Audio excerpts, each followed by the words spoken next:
সারা দেশের আইন শৃঙ্খলা পরিস্থিতি স্বাভাবিক রাখতে ঢাকা সহ সারা দেশে মোতায়েন করা হয়েছে বিজিবির সদর দপ্তরের জনসংযোগ কর্মকর্তা শরীফুল ইসলাম বিষয়টি নিশ্চিত করলেন।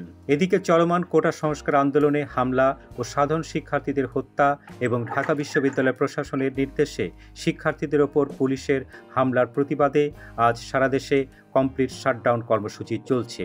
শরীফুল ইসলাম জানান, কমপ্লিট শাটডাউনকে কেন্দ্র করে আইন শৃঙ্খলা পরিস্থিতি স্বাভাবিক রাখতে ঢাকা সহ সারা দেশে 229 প্লাটুন বিজিবি মোতায়েন করা হয়েছে।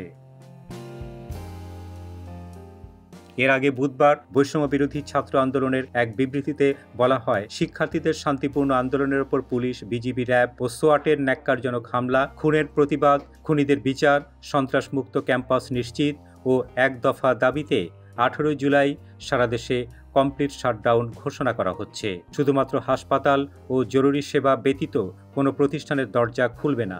অ্যাম্বুলেন্স ছাড়া সড়কে কোনো গাড়ি চলবে না।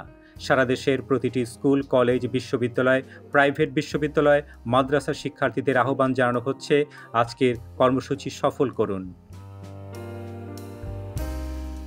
বিবৃতিতে আরও বলা হয়েছে, আমাদের অভিভাবকদের বলছি, আমরা আপনাদেরই সন্তান, আমাদের পাশে দাঁড়ান, আমাদের রক্ষা করুন। এই লড়াই শুধু ছাত্রদের নয়, দলমত নির্বিশেষে এদেশের সকল জনসাধারণের।